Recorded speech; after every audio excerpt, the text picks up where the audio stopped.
toda la audiencia. Hoy día estamos en la lectura y la defensa pública del proyecto de grado del postulante Franz Oliver Vera Rollano para el grado académico de licenciatura. Y él va a presentar el trabajo Método combinado de distribución de electrodos Werner Schlumberger para la exploración de agua subterránea en la cuenca del río Cusillani en La Paz. El tribunal en este caso está compuesto por el doctor Rolando Ticona Peralta, el magíster Andrés Burgoa Mariaca y el tutor asesor de este trabajo es el ingeniero Edgar Ricaldi Yarvi. Voy a dejar entonces al postulante Franz Oliver Vera Rollano la exposición y va a tener el tiempo de 15 minutos para exponer este trabajo. Adelante.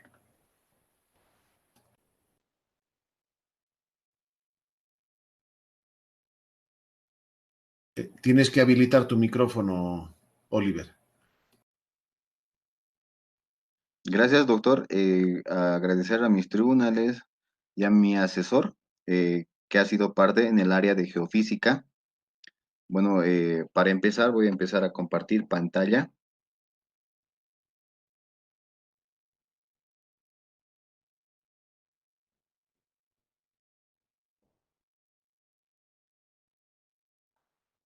Eh, ¿Me podrían confirmar, por favor, si...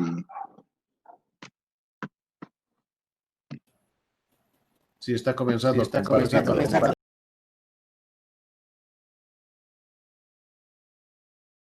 Oliver, tienes que volver a girar el control. Ahora sí. Ya, doña Jackie, intento... No. Dime, Aquí dime. me dice, intento presentar pantalla y está todo normal. Lo que pasa, Oliver, que cuando presentas pantalla no estás presentando la de tu presentación, sino la que tú estás dentro de la reunión del Meet y se te ve solamente a ti. Entonces, cuando haces compartir pantalla, tú tienes que mostrar en tu computadora, tienes que ver tu presentación, no mirarte tú, o sea, no mirar la reunión del Meet, sino mirar en tu pantalla la presentación, tu PowerPoint. Sí, eso hago, pero... No, yo insisto, Oliver, vas a tener que enviarle ahora mismo a Jackie el archivo, porque Sí, de otra manera esto no va a funcionar. sí.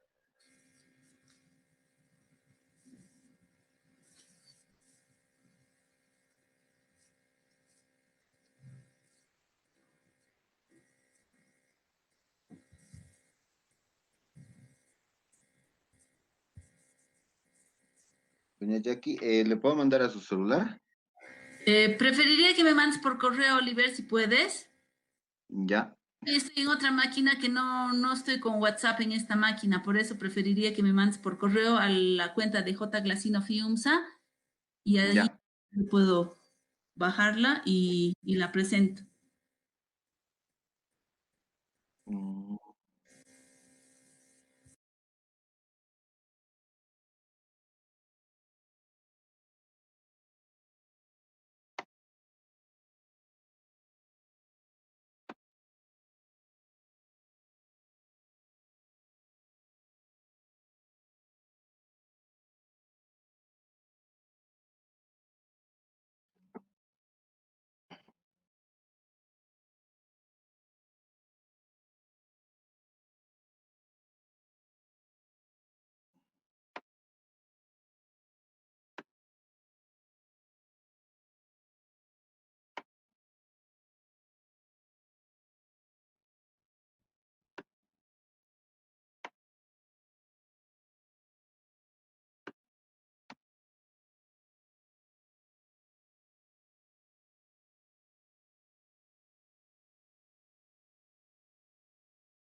Doña Jackie, ¿ya le he enviado?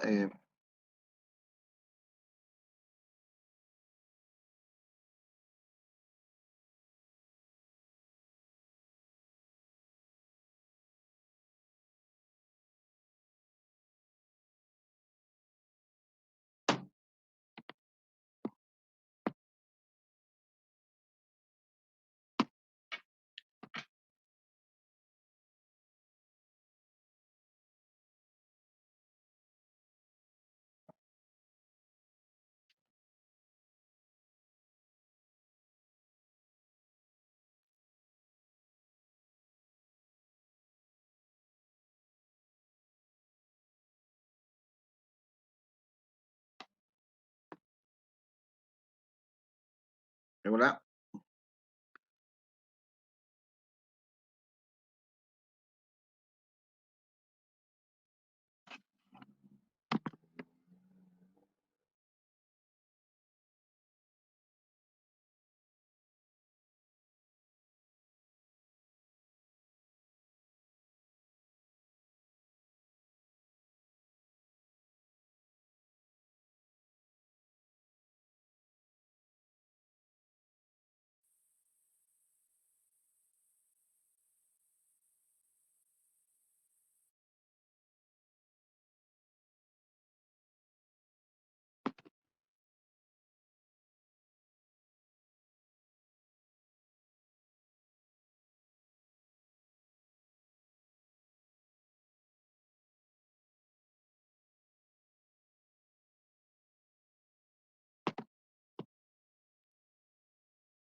Ya está, arrancaremos nomás.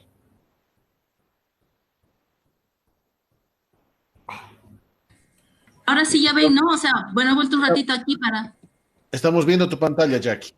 Ok, ok, entonces ya, ahí está. Oliver, tú me indicas cuándo se va cambiando de diapositiva. Tú me dices la siguiente, por favor, y yo voy cambiando.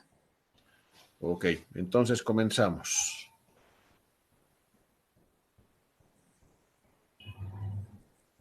Tienes que activar tu audio, Oliver. Ya está activo. Lo que no puedo es ver la presentación. ¿No ves mi pantalla, Oliver? No. Sí, ahora todos estamos mirando menos Oliver. Entonces hay un problema con su equipo. Ah, Pero en tu pantalla puedes poner tu presentación y tú la vas ah, viendo y le vas diciendo a Jackie que vaya a la siguiente, ¿no es cierto? perfecto, sí, doctor, gracias. Bueno, para no hacer más riguroso este trabajo, voy a empezar a, em- a hablar, a presentar con la página uno el método combinado de distribución de electrodos de Werner Schlumberger para la exploración de agua subterránea. Esto se ha realizado a 17 kilómetros de la ciudad del Alto, que es en la cuenca del río Cusilani, donde se encuentra el observatorio de Villarremedios. Eh, Uno de los problemas más importantes en zonas áridas está relacionada con la exploración y aprovechamiento de aguas subterráneas. Para esto es que se ha elegido el sondeo eléctrico vertical, que es un método geofísico mejor probado para la determinación de espesores y formaciones geológicas de una cuenca. Siguiente, por favor. Eh, Introducción. El objetivo general principal es la obtención de una imagen, distribución espacial de las estructuras geológicas del subsuelo de la cuenca del río Cusilani con fines hidrológicos. Se planteó también como objetivo específico la utilización de la técnica del sondeo eléctrico vertical para la obtención de la distribución de las resistividades eléctricas de los materiales en profundidad. Eh, 3. Introducción en la parte 3. Doña Jackie, por favor. ¿Estamos en la 3? Supongo, donde dice, hay un gráfico. Eh, sí, ahí es la diapositiva 3. Sí, Ya. Entonces, la resistividad eléctrica es una propiedad física intrínseca de los materiales que traduce la dificultad con la cual las corrientes eléctricas pueden atravesarlos. Esta propiedad física presenta una dinámica muy fuerte en la naturaleza, de los órdenes de 10 a la menos 8, que se ve en la gráfica, hasta el orden de 10 a la 16 ohmio por metro. Se muestra también los intervalos de resistividad para diversos materiales en la corteza terrestre. La resistividad de las rocas es elevada según el grado de fracturación y de saturación de aguas subterráneas, ya que puede variar de unos 1000 hasta los 10.000 ohmios por metros, dependiendo de si está húmeda o seca. Diapositiva 4, por favor.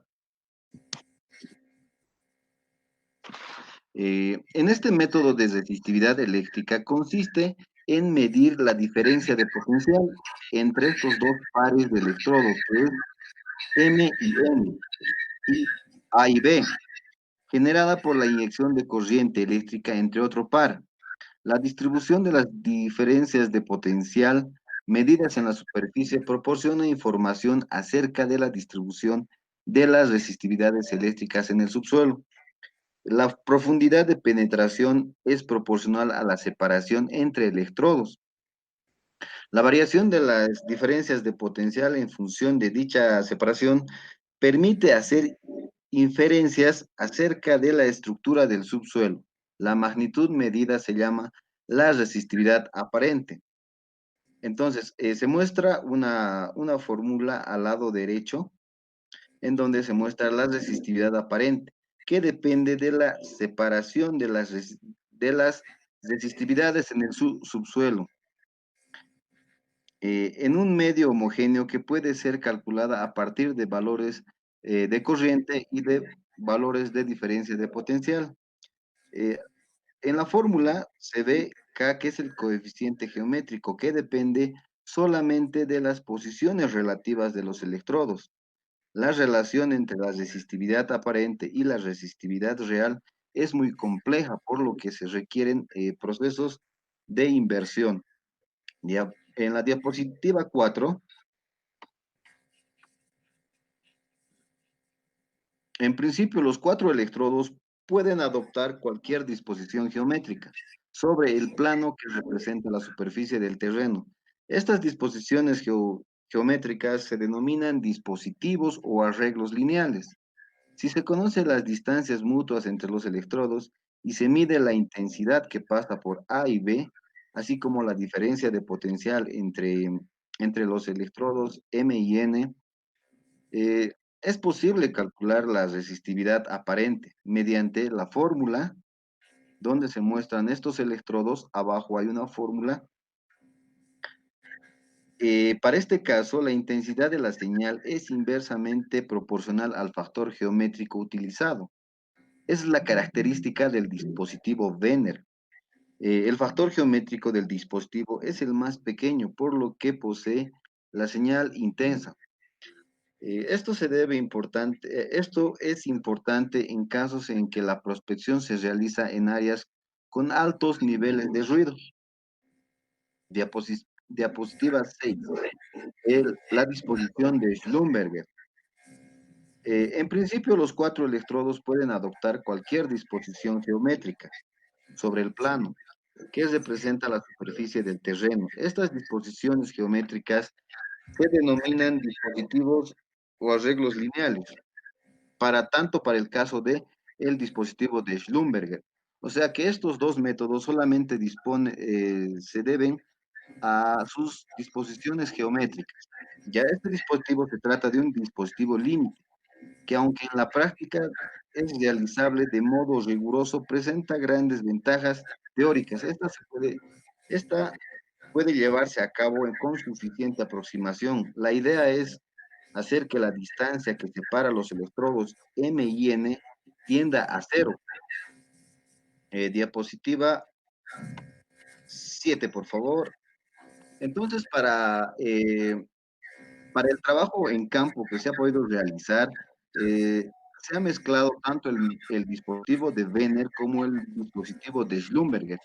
Lo que se ha hecho es combinar esos dos dispositivos y hacer un nuevo arreglo, calcular un nuevo factor geométrico para esa nueva disposición y hacer el trabajo de campo mucho más fácil. Diapositiva 8, por favor. Bueno, en un equipo de prospección eléctrica de corriente continua se trata en esencia de dos módulos, un microamperímetro y un microvoltímetro, que pueden registrar centésimas de miliamperios y centésimas de milivoltios. Ambos poseen filtros que poseen para estabilizar las lecturas eliminando los ruidos, es decir, señales que no corresponden al estímulo de corriente inducida.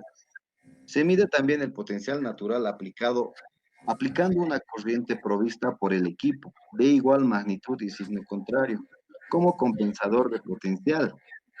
Este set, realizado sobre rocas del Carbonífero, fue con el objetivo de reconocer las resistividades en las profundidades de la cuenca, utilizando un modelo computacional numérico que es un software de inversión llamado IP2Win, que genera un modelo de terreno cuya curva de resistividades teóricas debe aproximarse a la curva de resistividades experimentales. En la gráfica se ve una línea de color rojo y una línea de color azul. La curva negra representa la curva de resistividades aparentes. La curva roja representa la curva de resistividades y las líneas azules representan los espesores de las capas calculadas. Antes de realizar el modelo, los puntos malos deben ser removidos. Generalmente aparecen como valores muy bajos o altos. Este se debe a que durante el proceso de adquisición de datos, los valores de diferencia de potencial leídos fueron bastante distintos al resto de las lecturas, por lo que se puede decir que se realizó un filtrado manual. De la gráfica se observa la imagen invertida final obtenida por el software SLPY.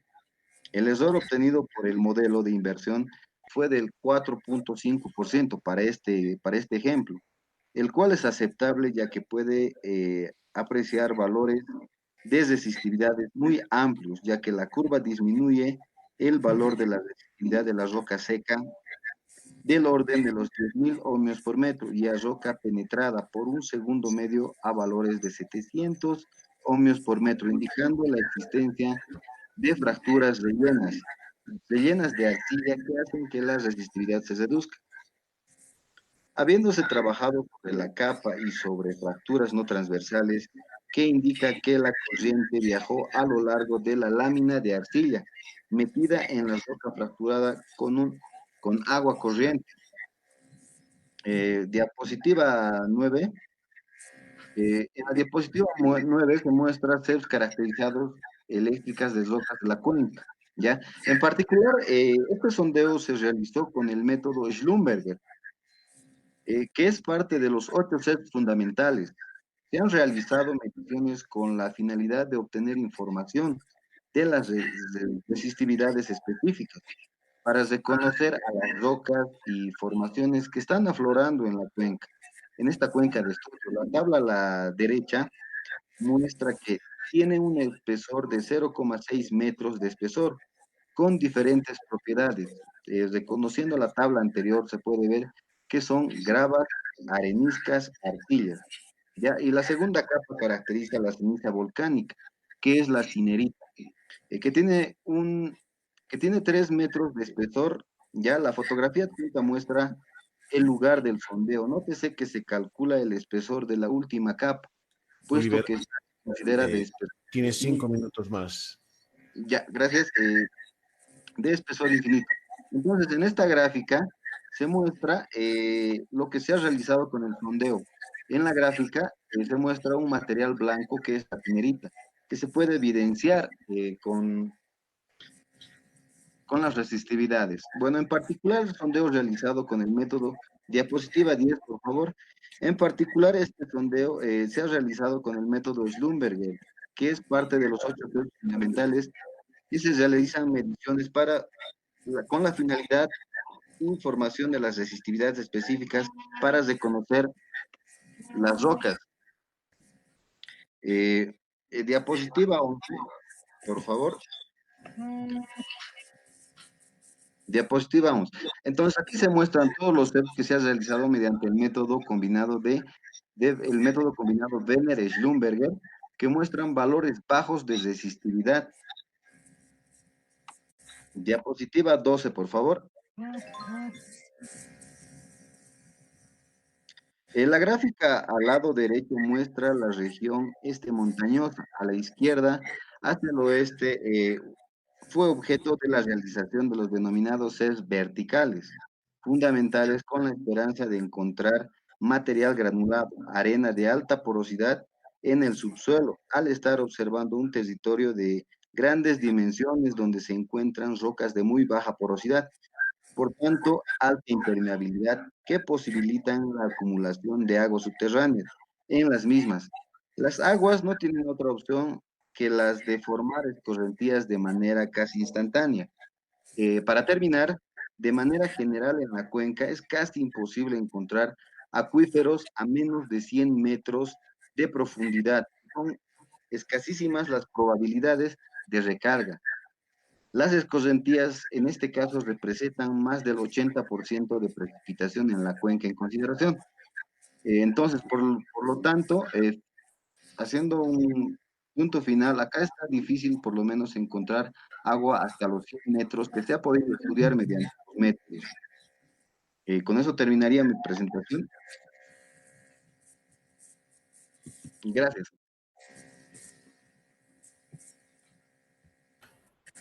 Muy bien. Vamos a continuar entonces. Un momento, por favor. Y esto, ahí, Ruber, se corta la transmisión para que con el tribunal se pueda conversar.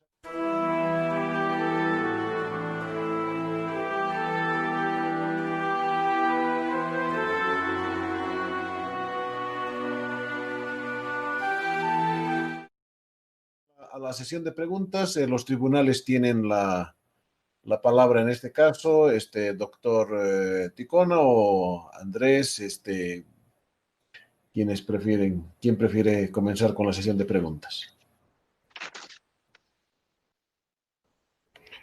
Por favor, quisiera que Jackie ponga la diapositiva 11, por favor. Una más, esa, por favor.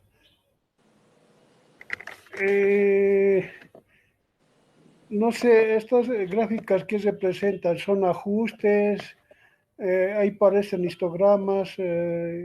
Quisiera que explique un poquito más qué significan esta gráfica y esas líneas, las verdes y las rojas. Ya, claro, sí. Lo que se ha podido realizar es un modelado que se calcula en campo mediante un equipo de sondeo que calcula las resistividades aparentes, ya que esa no es una resistividad real, que lo ponemos al software y el software la calcula y hace que hace como si los terrenos fueran lineales, rectos, para poder calcular la otra línea.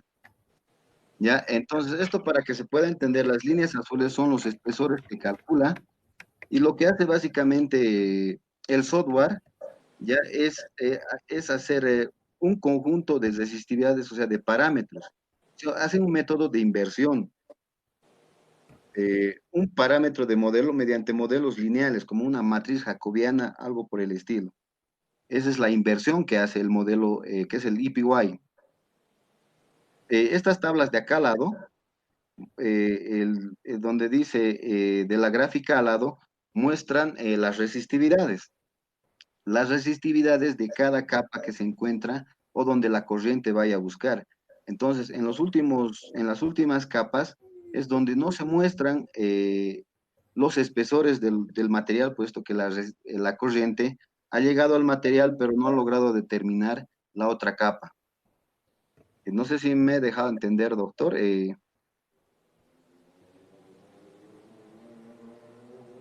Mm, no muy bien, pero Bueno, la idea es que una línea una línea saca de los datos de campo. La otra línea hace mediante el modelado. Mediante el modelado y esas dos las compara. Como solución de este trabajo, generalmente lo utilizan la mayoría de los modelos, soluciones de los mínimos cuadrados. O sea, Ya, lo que, en realidad ahí se ve, la línea azul parecen unos histogramas, ¿verdad? no, las líneas azules representan a los espesores que realiza el modelado. Ese es el diseño que tiene el EPY, pero no, es Ya. solamente los espesores que calcula en el sondeo por cada capa que encuentra. Entonces, Y, esos números son primera capa, segunda capa, tercera capa, o sea, no está haciendo un ajuste sobre esos histogramas. Eso ¿no? aparentaría, la forma de estas gráficas daría esa idea de que se está haciendo un ajuste y entonces esos ajustes no reflejarían nada. Esa era la forma en la que está presentado, da esa idea. Está bien. Ah, ya, doctor.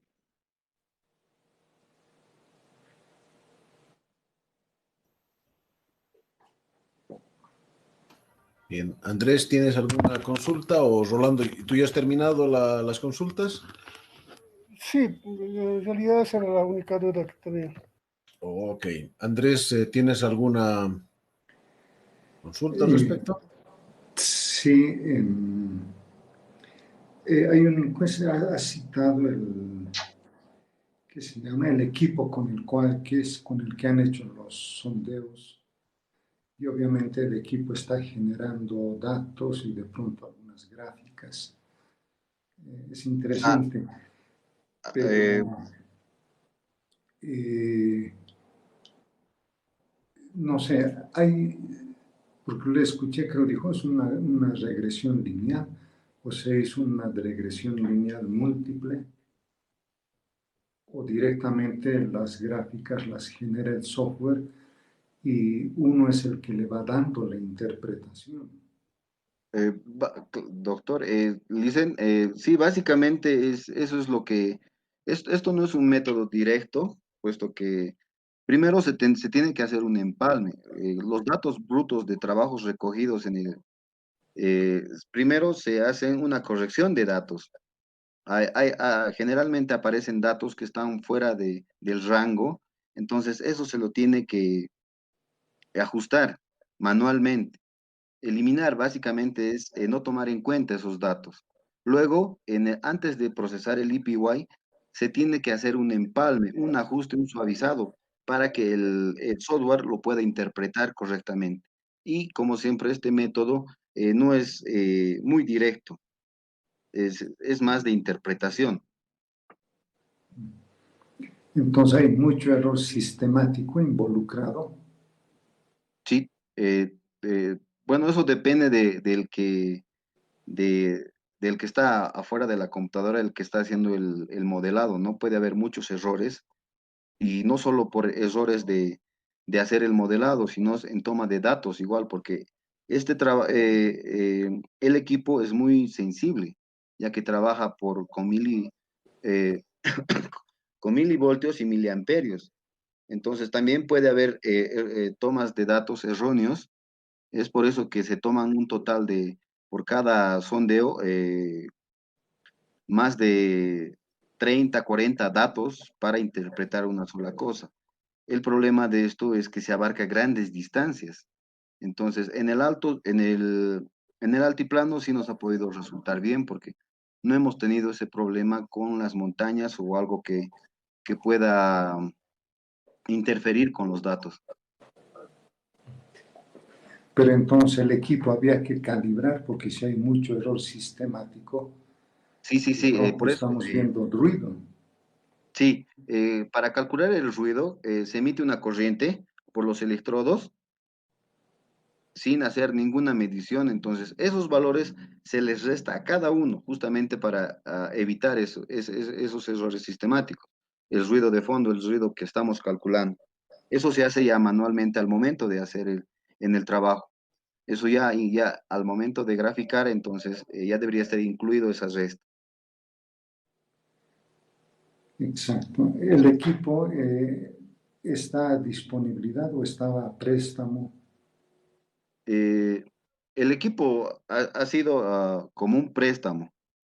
Hemos utilizado el Terrameter SAS, que es un equipo que es uno más antiguo porque no te lo grafica ahí mismo. Tienes que sacar los datos, llevarlas a una hoja Excel, calcular, reducir el ruido de fondo, hacer el empalme, el suavizado y luego posteriormente es decir, procesarlos. Exacto, digamos, esto lo usan, bueno, lo ideal es para hacer prospección geoeléctrica de aguas subterráneas. Sí. Por ahí vi una tesis con dispositivos móviles y Arduino, que interesante, ¿no? Como con un celular ya se puede hacer estos sondeos geoeléctricos, ¿no? Claro, por eso ahora mismo hay en Tesatex, ya se encuentran equipos donde directamente te muestran las posibles soluciones del problema. Lo malo de esto es que siempre tiene que haber una tercera persona que te diga dónde hacer el sondeo. No es ir y directamente hacer la geofísica, sino tiene que haber un personal calificado en el ámbito de la geología. Entonces, él es el que ve los estratos donde pueden las posibilidades de cómo hacer. En este caso, hay una gráfica al final una diapositiva al final, en donde muestra un anticlinal. Entonces, esto es donde rocas, donde al lado se encuentran la arcilla y por esa razón, por las fracturas que posiblemente había en esas rocas, se podía haber encontrado agua, pero las dimensiones y los espesores que hemos encontrado de arcilla, que es un material impermeable, ha sido mucho. Por esa razón, hasta los 100 metros es imposible, casi imposible, ¿no? Pero no 100% seguro. Solo se habla por probabilidades. Ya.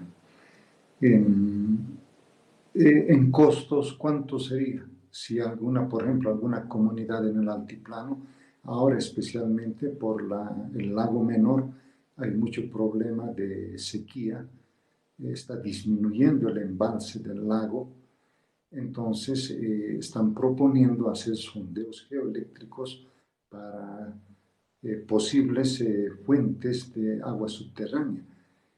¿Qué costos, por ejemplo, les haría a una comunidad?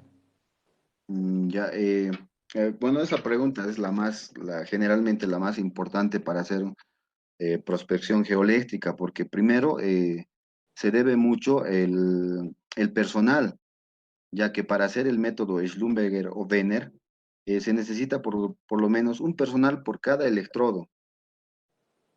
Y para el método que acabamos de combinar era justamente por esa necesidad de no tener mucho personal. Hemos tenido que combinar ese método y encontrar un factor geométrico para ese método y como el área nos permitía hacer sondeos amplios, se ha podido utilizar el método combinado. Y ahora, en cuanto a costos, el material es aparte, tiene un costo en donde hay empresas que te fletan esos equipos. Y otro sería, como no es un, el otro problema sería agarrar, digamos, y perforar. La perforación cuesta más, entonces un error en una medición geológica implicaría sobre todo un costo grande. Pues, bueno, no sé, hubiera sido interesante, ¿no? Dar números, porque por ahí a alguien le interese, alguna comunidad le interese, y pues se puede decir, ¿no? Por kilómetro, tantos dólares, por hectárea, tantos dólares. No, ya, a ver, generalmente el equipo te fletan en el rango de los 5.000 bolivianos, sin contar, digamos, con el personal, solamente el costo del equipo por día. Entonces, Y no ahora, es muy atractivo, ¿no? Porque son por día 5.000, pongámosle una semana más personal, no parece muy atractivo, ¿no? claro, pero a diferencia de los otros métodos, este método es todavía más barato que los otros. Por ejemplo, hay también tomografías en 2D hacer, pero si con hacer uno Este trabajo es en una dimensión. Y si con hacer con una dimensión tienes los mismos datos, no tendrías por qué gastar, digamos, en una tomografía de 2D. Ya. A ver, yo voy hasta ahí de pronto, doctor Ticona. No, en realidad, cuán confiable es y también acerca de los precios, lo maneja Edgar. Sí que si, nosotros necesitamos este tipo de prospección, por ejemplo, en el proyecto Alpaca, porque necesitamos sacar agua de pozo, entonces tenemos entendido que es $100 por metro vertical en todo caso, y hay casos en los que se necesita llegar a los 100 metros, 200 metros, entonces si hablamos de 200 metros son $20,000, comparados con los $3,000 o $3,500 que dice por una semana, por decir, del equipo, estaría barato, pero habría que ver la confiabilidad de este sistema del método. Eso era comentario en realidad. Gracias.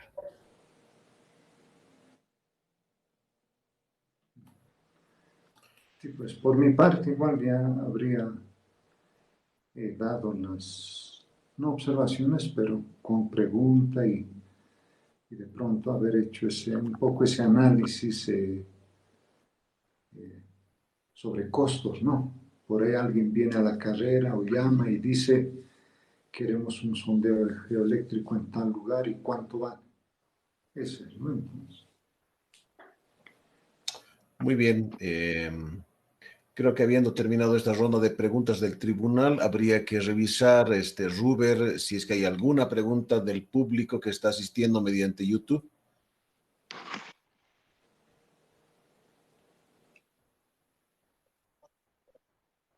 Ok. Ahora sí, entonces cortaríamos un ratito la transmisión para pasar a la deliberación y tener ¿no? la nota final. Tú indicas.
Esperemos que no tenga problemas con mi.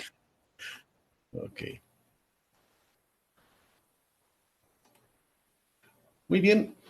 Entonces hemos retornado para la audiencia y tenemos acá el acta de defensa de proyecto de grado, que es dada en la Facultad de Ciencias Puras y Naturales, en la carrera de Física. El postulante Oliver Franz Vera Rollano está postulando al grado académico de licenciatura. Todo esto se ha desarrollado mediante la plataforma virtual Google Meet. Y en la ciudad de La Paz, a las 4 de la tarde, el día viernes 4 de diciembre de 2020, se reunió el tribunal examinador conformado por quien les habla como presidente, Luis Blacut, en los tribunales el doctor Rolando Ticona Peralta y el magíster Andrés Burgoa Mariaca, y el asesor, el ingeniero Edgar Ricaldi Yarvi, quienes hemos recibido y hemos evaluado la defensa de proyecto de grado titulada el método combinado de distribución de electrodos Werner-Slugenberg para la exploración de agua subterránea en la cuenca del río Cusillani en La Paz. El postulante es Franz Oliver Vera Rollano, con carnet de identidad 8323174 de La Paz y registro universitario número 1646621. Y concluida la exposición, la defensa, el debate y absueltas las preguntas del tribunal y el público, en los tiempos establecidos, el tribunal examinador otorga la siguiente calificación, que es de 69, con una valoración de buena. El acto está concluyendo en realidad a las 17:15 y lo que corresponde ahora es esperar a pasar en persona a los miembros de este tribunal examinador para firmar esta acta y que el estudiante, el nuevo licenciado, continúe con los trámites para obtener su título respectivo. Y felicidades, Oliver. Tengo por el momento nada más que agregar.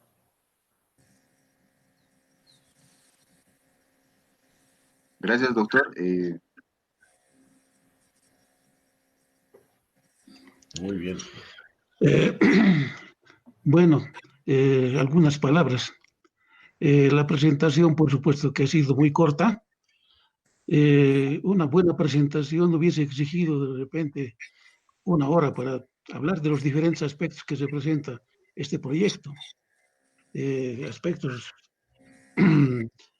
del software que se ha utilizado, de la forma en que se ha medido, de cómo se controlan los errores y todas estas cosas que vienen acompañadas al trabajo real que se realiza, los costos que hemos realizado, porque él ha estado en calidad de becado de un proyecto IDH de investigaciones de nuestro instituto para el DeepHIS.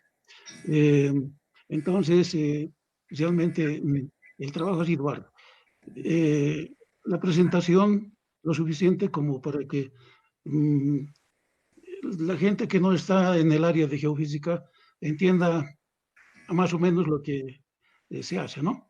Yo les doy mis agradecimientos a todos los señores tribunales, a la dirección académica, y mis felicitaciones a Oliver, ¿no? Que pasa a ser un colega más de todos nosotros. Muchas gracias.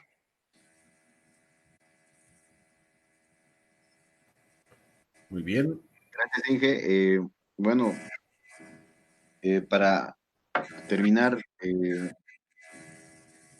quisiera decir que en el área de geofísica es muy interesante, ya que es parte de la física que se podría aplicar, ya que el campo laboral también se extiende. Entonces ha sido mi objetivo más eso, extender mi campo laboral. Bueno, gracias.